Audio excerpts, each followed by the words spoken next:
Bismillahirrahmanirrahim.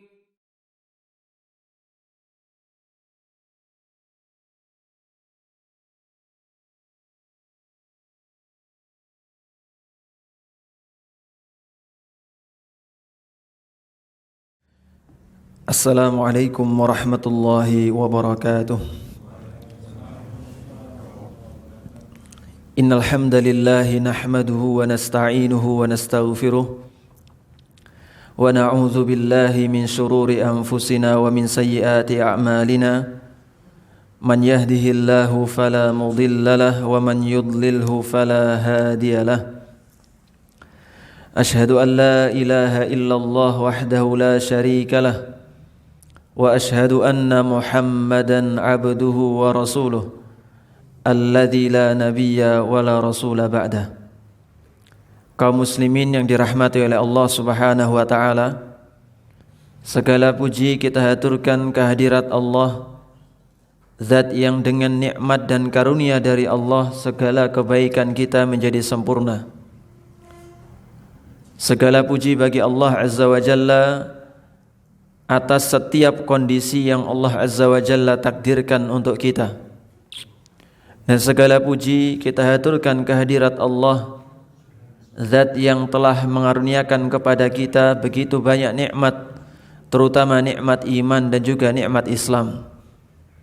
Yang tidak ada nikmat yang lebih agung dan lebih patut wajib kita syukuri melainkan atau melebihi nikmat iman dan juga nikmat Islam dalam diri kita.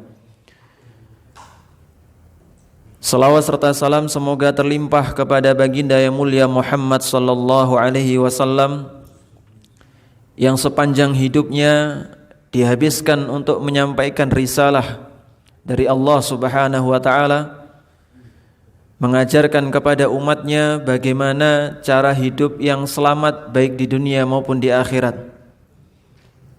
Yang kewajiban kita sebagai seorang mukmin, sebagai umat Nabi alaihi salatu wassalam adalah patuh dan manut dengan perintah-perintah beliau dan menjauhi semua hal yang dilarang oleh Nabi alaihi salatu wassalam. Sebagaimana dalam sebuah hadis yang diriwayatkan dari Abu Hurairah radhiyallahu taala anhu, bahwasanya Nabi alaihi salatu wassalam mengatakan, "Wa ma amartukum bihi fa'tu minhu mastata'tum." Semua hal yang aku perintahkan untuk kalian, anjuran, perintah dan lain sebagainya yang aku berikan kepada kalian, fa'tu minhu mastata'tum, maka datangilah atau kerjakanlah sekuat kalian. Wa ma nahaitukum anhu, dan apa-apa yang aku larang kalian darinya, fajtanibuhu, maka jauhilah hal tersebut. Kaum muslimin dirahmati oleh Allah Subhanahu wa taala, di antara ajaran atau perintah Nabi alaihi salatu wasallam adalah kita itu gemati kepada orang-orang atau anak-anak yatim. Gemati itu perhatian, memiliki perhatian kasih sayang kepada anak-anak yatim, yaitu mereka yang ditinggalkan orang tuanya ketika usia mereka masih belum masuk masa balik. Ini disebut dengan anak yatim, yang kepada mereka terdapat keistimewaan atau keutamaan ketika kita berbuat baik. Jadi batasannya adalah mereka yang ditinggal mati oleh ayahnya sebelum masa baliknya sampai usia balik, maka keistimewaan ketika kita berbuat baik kepada mereka, itulah yang disebutkan dalam hadis Nabi alaihi salatu wasallam, sebagaimana beliau mengatakan, "Ana wa kafilul yatimi fil jannah." Aku dengan orang yang memelihara anak yatim di surga nanti, kahataini, kata Rasulullah. Itu sebagaimana jari tengah dan juga jari telunjuk, dekat sekali dengan Rasulullah sallallahu alaihi wasallam nanti di hari kiamat. Dan kita tahu bahwa Rasulullah adalah seorang yang dikaruniai oleh Allah Azza wa Jalla, satu-satunya makhluk yang mendapatkan derajat paling tinggi di surga Allah Subhanahu wa taala. Berarti kalau kedekatan kita dengan Rasul nanti di hari kiamat itu sebagaimana kedekatan dua jari jemari ini, maka begitu dekat posisi kita dengan posisi Rasulullah sallallahu alaihi wasallam. Dan kenikmatan surga nantinya bagi orang yang beriman kepada Allah Subhanahu wa taala akan menjadikan kita ini patuh dan manut dengan perintah Rasul, nyayangin anak yatim, memiliki perhatian kepada anak-anak yatim. Sebagaimana Allah Azza wa Jalla berfirman, lilladzina ahsanul husna, bagi mereka yang berbuat kebaikan, beriman kepada Allah, al-husna, terdapat kebaikan, yaitu surga Allah Subhanahu wa taala. Apakah cukup sampai situ Allah membalas kebaikan hamba yang beriman? Enggak. Kata Allah, wa ziyadah, dan tambahan bagi mereka yang beriman kepada Allah. Kata Syekh Utsaimin rahimahullah taala, surga itu nikmat yang paling tinggi yang diberikan oleh Allah nanti di hari kiamat.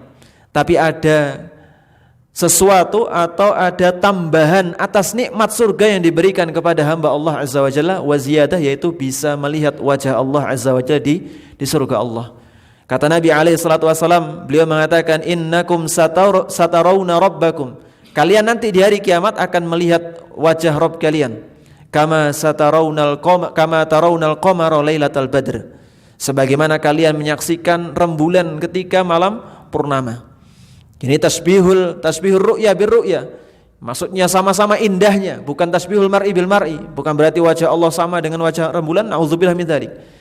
Tapi ini sama-sama indah ketika melihat wajah Allah Subhanahu wa taala. Bahkan penduduk surga nanti ketika di surga, kalau sudah melihat wajah Allah Azza wa Jalla, seolah-olah mereka lupa ada nikmat surga yang sebelumnya mereka dapatkan. Padahal nikmat surga ini, kata Nabi alaihi salatu wasallam, atau disifati dengan apa? Tidak pernah terbetik di benak sedikit pun ketika seorang di dunia. Kalau kita ngelihat buah anggur yang paling enak, mereknya apa, Pak? Anggur yang paling enak, anggur yang merah yang 1 kilonya 95.000 itu paling enak. Nanti surga Allah Azza wa Jalla ada anggur, tapi anggurnya jauh lebih nikmat dibandingkan ketika anggur di surga. Ada pula susu yang kalau kita bayangkan di dunia, ngombe susu 1 liter bosan, Ustaz. Tapi nanti di surga enggak ada ceritanya bosan. Karena enggak ada lagi sifat-sifat manusia yang buruk ketika dunia, ngapunten saged pipis, saged buang air besar, itu mboten wonten melih. Semuanya Pak, semua yang masuk ke dalam tubuh dan dirasakan nikmat semuanya. Termasuk khamar, nanti ada di akhirat khamar. Tapi khamarnya tidak sama dengan khamar di dunia. Kalau khamar di dunia mboten ngertos rasane kados napa, kadose nggih mboten enak. Kadose nggih mboten enak. Pahit, kata gambarannya pahit ngoten mawon nggih. Wong saged memabukkan. Ini gambaran khamar di dunia, tapi khamar nanti di surga sama sekali tidak memabukkan. Begitupun kenikmatan-kenikmatan lain, tapi ada yang jauh lebih nikmat yang orang-orang mukmin, orang beriman nanti di hari kiamat akan melihat, yaitu wajah Allah Subhanahu wa taala. Baik, kita kembali ke bahasan tadi. Nah, kita bahas tentang masalah dosa besar. Ini dosa besar masuk yang ke-8. Dosa besar yang ke-8 ini adalah memakan harta anak yatim secara zalim. Makan harta anak yatim secara zalim. Dalilnya adalah firman Allah Azza wa Jalla. Allah mengatakan, innal ladzina ya'kuluna amwalal yatama zulma. Kata Allah Azza wa Jalla, sungguhnya orang-orang yang makan harta anak yatim dengan kezaliman, tidak sesuai kepatutan yang semestinya. Innama ya'kuluna fi butunihim nara, maka seolah-olah mereka tengah memasukkan ke dalam perut mereka api yang membara. Wa sayaslawna sa'ira, dan mereka akan masuk ke dalam api yang menyala-nyala, yaitu neraka Allah Subhanahu wa taala. Ini balasan bagi mereka yang makan harta anak yatim secara zalim. Syekh Sa'di rahimahullah taala menjelaskan ayat ini, beliau mengatakan bahwasanya ayat ini diperuntukkan bagi mereka yang makan harta anak yatim dengan kezaliman. Dengan kezaliman. Betapa banyak orang-orang di masa sekarang, atau sebagian orang-orang di masa sekarang membuat lembaga-lembaga sosial, terus kemudian sebagian dari mereka makan harta anak yatim melebihi dari apa yang diperbolehkan oleh syariat. Dan Syekh Sa'di rahimahullah ta'ala mengatakan, ayat ini turun kepada mereka yang berbuat kezaliman atas harta anak yatim. Adapun mereka yang berbuat ma'ruf, yaitu makan harta seperlunya saja, karena kita ditugaskan merawat anak yatim, kita makan bareng dengan mereka, atau harta kita tercampur dengan harta mereka, terus kemudian kita makan satu nampan dengan mereka, meskipun sebagian dari harta anak yatim termakan oleh kita, maka enggak ada masalah. Ini ma'ruf, patut. Tapi kalau anak yatimnya kita kasih tempe, kita makannya ayam goreng, nah ini beda. Ini beda. Ini berarti apa? Secara zalim, melebihi kepatutan pada umumnya. Ya, sekali lagi kaum muslimin rahmati Allah Subhanahu wa taala, yang diancam oleh Allah Azza wa Jalla dengan neraka yaitu apa? Yaitu ketika seorang makan harta anak yatim secara zalim, melebihi dari yang seharusnya. Kemudian dalam firman Allah Azza wa Jalla dalam surah Al-An'am ayat 152, Allah mengatakan wala taqrabu malal yatimi illa billati hiya ahsan. Dan janganlah kamu mendekati harta anak yatim kecuali dengan cara yang baik atau bermanfaat bagi mereka. Kalau kita diamanahkan untuk ngelola harta anak yatim, maka kelola dengan baik. Kelola dengan baik. Jangan ketika mengelola kita sebagai petugasnya ngasih gaji, ngasih batasan dengan batas yang luar biasa. UMR Jember 2,5 misalnya. Terus kita ngasih gaji diri kita, karena saya ngelola ini, wah saya kasih gaji untuk diri saya sendiri 50 juta per bulan. Nah, di luar batas. Maka kita tidak boleh memakan atau mendekati harta anak, dekat-dekat saja nggak boleh. Kalau kita nggak mampu berlaku adil atau berlaku ma'ruf. Ya, sekali lagi dalam surah Al-An'am ayat 152 ini Allah menjelaskan atau melarang kita untuk mendekati harta anak yatim kecuali dengan cara yang baik. Begitupun Nabi alaihi salatu wasallam bersabda ketika beliau menyebutkan ijtanibus sab'al mubiqat, jauhilah oleh kalian 7 hal yang membinasakan, fadzakara minha aklu malil yatim, maka di antara hal yang Rasulullah sallallahu alaihi wasallam sebutkan dari 7 hal yang membinasakan di hari kiamat nanti adalah makan harta anak yatim. Ini ayat-ayat tadi atau hadis tadi menjelaskan kepada kita betapa besarnya dosa orang-orang yang makan harta anak yatim dengan cara yang tidak haknya atau tidak ma'ruf.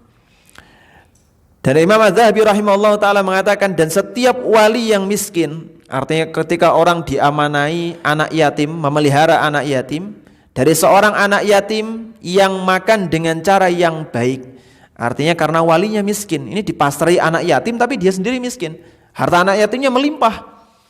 Maka apakah dia termasuk makan harta anak yatim? Maka dikatakan maka tidak apa-apa atasnya selama dia makan dengan cara yang baik. Ya sebagaimana kita sampaikan tadi. Ya kalau anak yatimnya disambelnya tempe, ya sama-sama sambal tempe. Jadi jangan beda kita naik tingkatnya karena mentang-mentang ngelola padahal bukan harta kita. Ini enggak boleh. Sedangkan apa yang lebih dari batas ketentuan atau kepatutan, maka itu merupakan harta yang haram dan tidak ada keberkahannya. Dan paling penting poin dari ketika kita makan harta ini keberkahan, Bapak Ibu yang dirahmati Allah Subhanahu wa taala. Jadi jangan sampai kita makan harta banyak tapi enggak berkah. Mending banyak tapi berkah. Jadi daripada sedikit enggak berkah, mending banyak tapi berkah. Ya milihnya yang enak nggih. Dan bagaimana cara ngukur mana yang ma'ruf, mana yang tidak ma'ruf? Maka jawabannya adalah sesuai kebiasaan setempat. Jadi ukurannya, mana nih Ustaz yang ma'ruf? Mana disebut ini batas normal, mana yang enggak normal? Maka catatannya adalah sesuai dengan kebiasaan setempat, sesuai adat yang berlaku di sekitarnya. Kalau kita di Jember ya terapkan adat Jember. Misalnya tadi yang kita contohkan, kalau kita petugas kelola harta anak yatim, ya ambil dari harta tadi sebagaimana kelayakan. Jangan semena-mena. Jangan tentukan di luar batas. Kita di Jember, kita tetapkan UMR Amerika Serikat misalnya. Ini jauh. Baik, kaum muslimin dirahmati oleh Allah Subhanahu wa taala. Itu tentang masalah memuliakan harta atau larangan dari memakan harta anak yatim secara zalim. Dan beberapa hadis, ada hadis yang dhaif yang menjelaskan tentang keutamaan ngusap kepala anak yatim. Sebagaimana dilakukan oleh sebagian orang ketika di sebagian bulan, maka mereka ngusap kepala anak yatim. Ini bukan termasuk di antara sunnah Rasulullah sallallahu alaihi wasallam, karena dalil yang dipakai adalah dalil yang lemah. Wallahu taala a'lam. Dan jangan sampai Bapak Ibu yang dirahmati oleh Allah Subhanahu wa taala, ketika kita ini pengen nyayangin anak yatim, terus kemudian pengen mengasihi mereka, jangan sampai mempermalukan mereka. Jadi misalnya dijuwejer teng lapangan, nah ini buatan skeco. Jadi tidak selayaknya. Kalau mereka masih kecil mungkin nggak ngerasa, lare alit nopo sing di ngerti. Yang penting mereka pulang dapat amplop, pulang dapat sangu, wes senang mereka. Tapi kadang-kadang anak yang sudah mulai masuk usia tamyiz mereka ngerti, oh kok saya dijejer di lapangan dan lain sebagainya. Akhirnya muncul rasa malu. Jadi perlakukan dengan sebaik-baiknya, muliakan mereka. Dan Nabi SAW terhadap anak-anak yatim ini luar biasa baiknya beliau sallallahu alaihi wasallam. Taib. Itu dosa yang ke-8. Karena pendek, kita lanjutkan dosa yang ke-9. Dosa besar yang ke-9 disebutkan Imam Az-Zahabi rahimahullah taala adalah dusta atas nama Nabi Muhammad sallallahu alaihi wasallam. Dan ada beberapa macam perbuatan dusta mengatasnamakan Nabi sallallahu alaihi wasallam.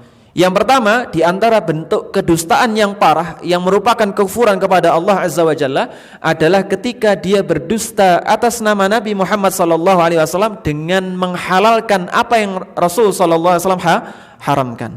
Jadi ketika seorang menghalalkan sesuatu perbuatan, terus suatu makanan dan lain sebagainya, apa yang Rasul haramkan, maka dia termasuk berdusta atas nama Nabi Muhammad SAW. Begitupun sebaliknya, orang yang mengharamkan apa yang Rasul halalkan, yang jelaskan ini halal, tapi kita haramkan, maka termasuk bentuk kedustaan kita kepada Nabi SAW.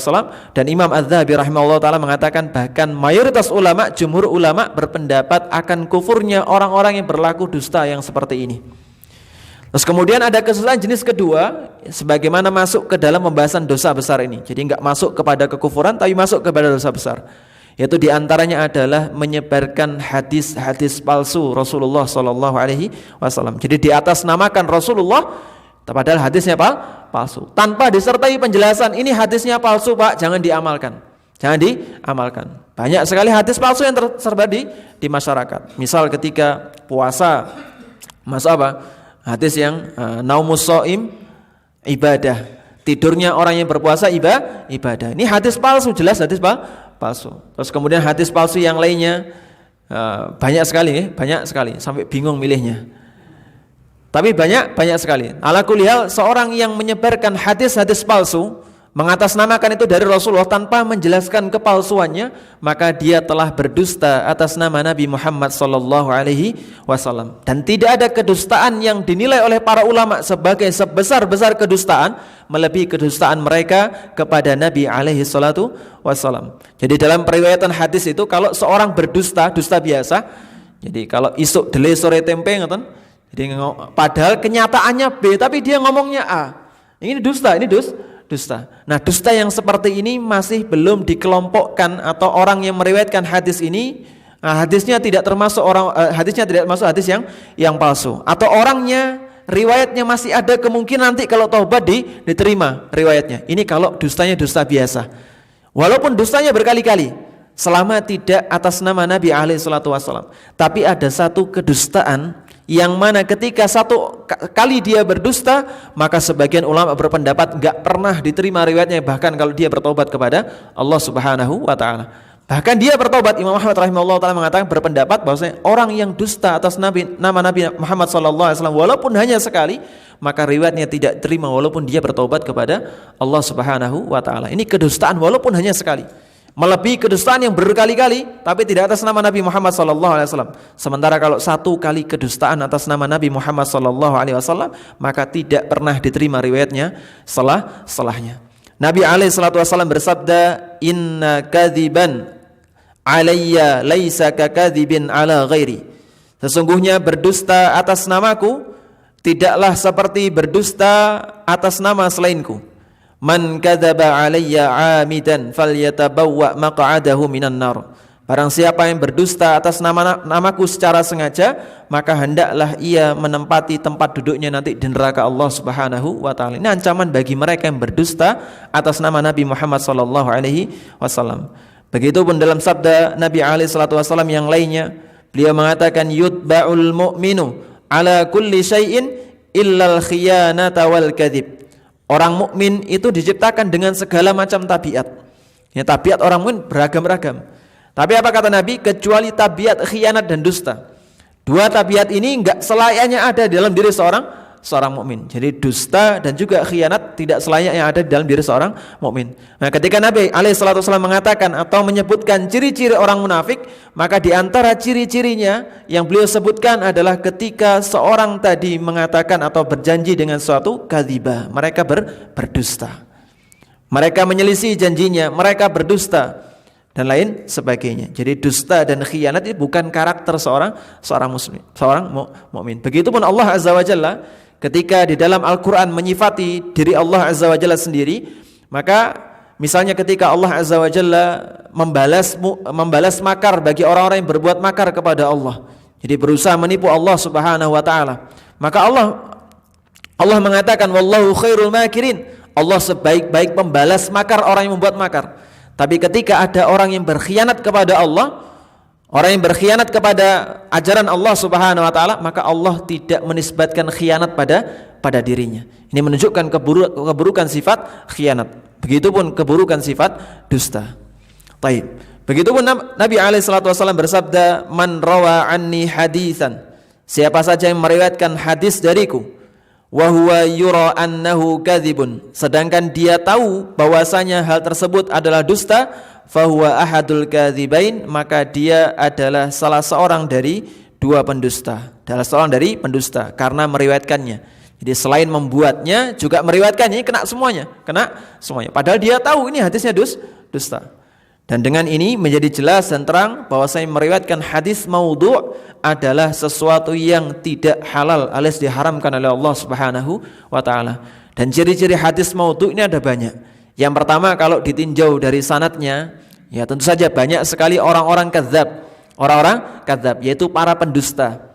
Baik yang baru sekali berdusta tapi atas nama Nabi, atau orang yang gemar membuat hadis palsu dan lain sebagainya. Jadi kalau banyak perawi di tengah-tengah sanadnya itu para perawi yang suka berdusta, maka hadisnya menjadi hadis palsu. Itu kalau secara sanad. Dan ini bagian dari orang-orang yang berkecimpung dalam ilmu hadis. Yang kedua, ini mungkin sebagian dari kita sebagai orang awam, ini bisa melihatnya. Yaitu misalnya dari sisi matan, dari sisi teks hadisnya itu terdapat banyak keanehan. Misalnya barang siapa yang mengingatkan puasa di bulan tertentu, maka dia seperti berpuasa 80 tahun. Oh, enak men. Yang puasa di bulan itu cuma dapat sehari, yang ingatkan dapat 80 tahun. Ini hadis palsu. Ya. Orang yang puasanya capek, zikir, baca Quran dan lain sebagainya, dia mendapatkan pahala demikian. Lah kok orang yang tidur juga mendapatkan pahala? Tiba-tiba mendapatkan pahala. Taib. Dan banyak sekali hadis palsu. Dan sebagian hadis palsu itu kadangkala dibuat bukan karena dia ingin berdusta atas nama Nabi, enggak. Bahkan sebagian hadis palsu itu dibuat dengan tujuan untuk menyelamatkan manusia.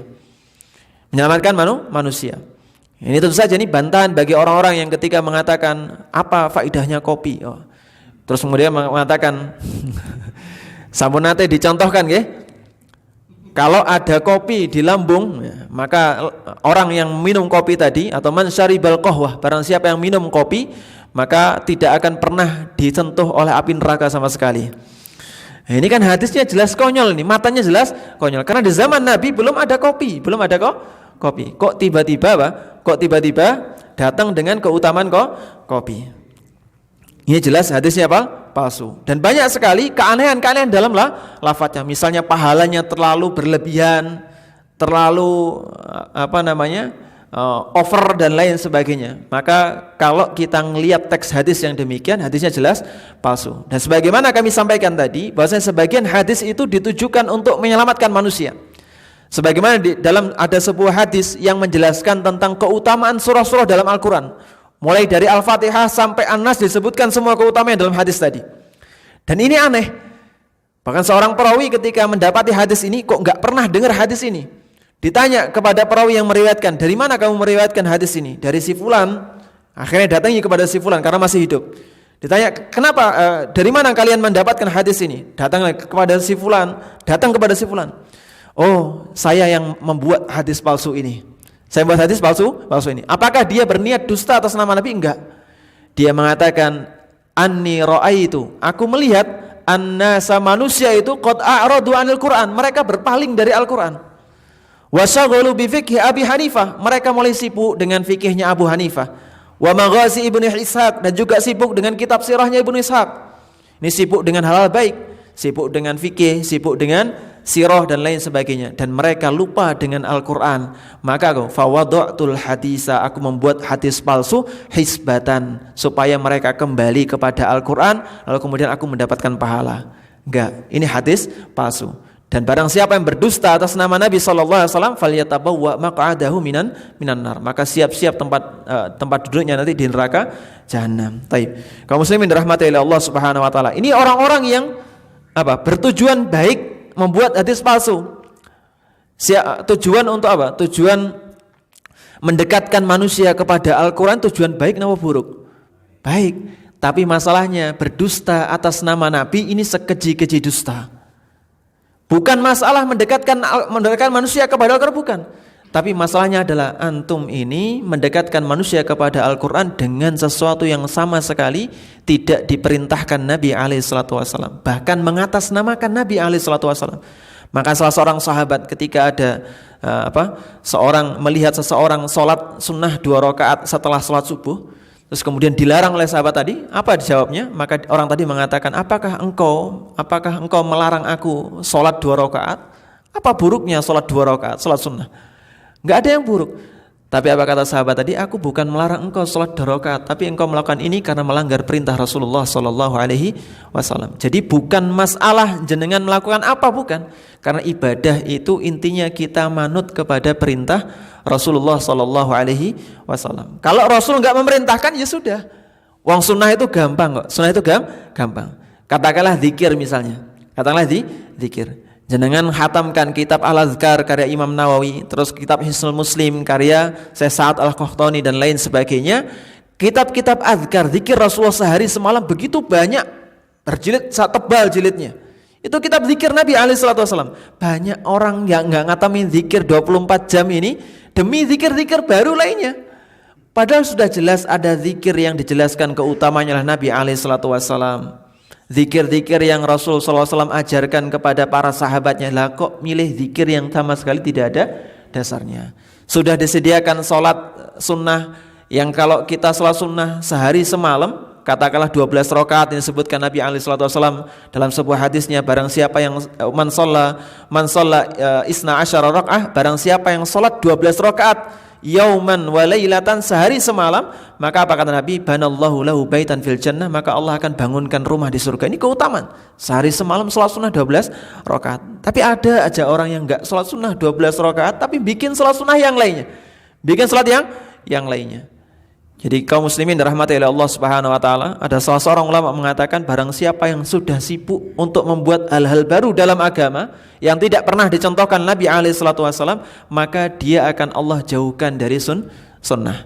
Jadi semakin sibuk kita dengan amalan-amalan yang baru, varian-varian baru ini, maka apa? Maka kita akan semakin jauh dari sunnah Rasulullah SAW. Sebaliknya, kalau kita dekat dengan sunnah Rasulullah, kita ngamalkan sunnah Rasulullah, pun cukupkan dengan apa yang Rasulullah ajarkan. Insya Allah apa? Insya Allah kita pun kelabakan, Pak. Kita pun kelabakan. Kata Nabi SAW, Innallaha la yamallu hatta tamallu. Kata Nabi SAW, sungguhnya Allah nggak pernah bosan sampai kalian sendiri yang bosan. Semua amalan kita kerjakan, Allah nggak pernah bosan untuk memberikan pahala kepada kita. Tapi sampai kita yang bosan. Coba diamalkan. Rasul itu sholat sehari semalam, sholat malamnya 11 rakaat dalam satu malam. Coba diamalkan setiap hari. Enggak cuman ketika bulan Ramadan. Coba. Capek napa mboten gitu. Nggih capek, rasanya nggih capek. Enggak setiap orang bisa. Tapi nggih sebagian orang masih saja kurang dengan sunnah Rasulullah SAW, sehingga butuh ajaran baru. Padahal seorang berbuat atau beribadah dengan tidak mengikuti petunjuk Rasulullah SAW itu boleh jadi masuk ke dalam kategori berdusta atas nama Nabi Muhammad SAW. Demikian, semoga Allah Azza wa Jalla berikan taufik kepada kita.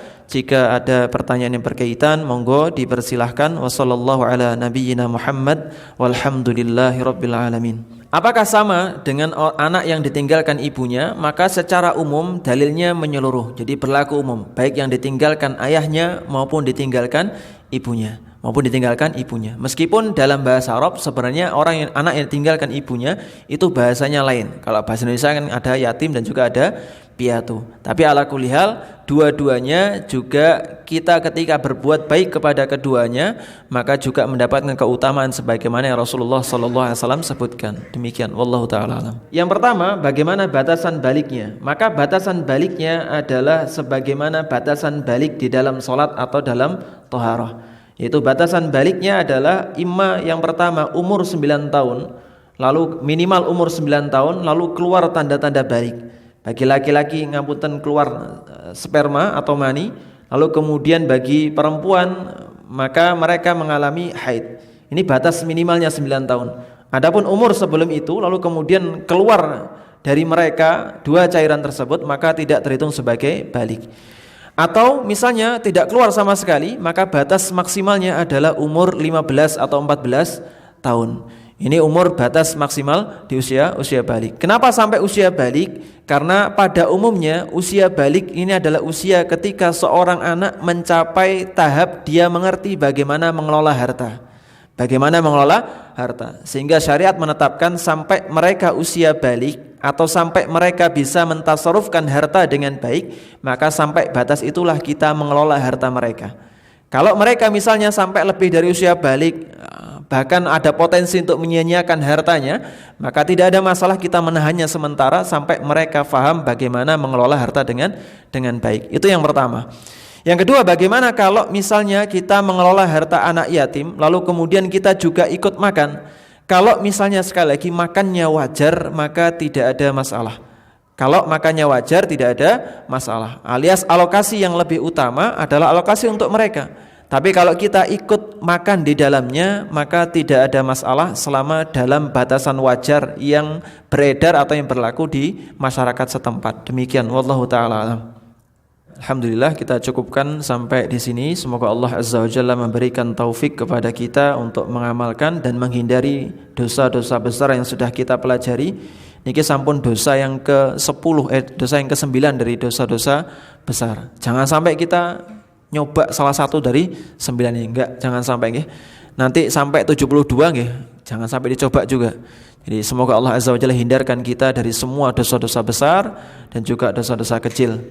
Kita tutup dengan kafaratul majlis. Subhanakallahumma wa bihamdika asyhadu an la ilaha illa anta astaghfiruka wa atubu ilaik. Assalamualaikum warahmatullahi wabarakatuh. Yut'imuna at-ta'ama 'ala hubbihi miskinan wa yatiman wa asira.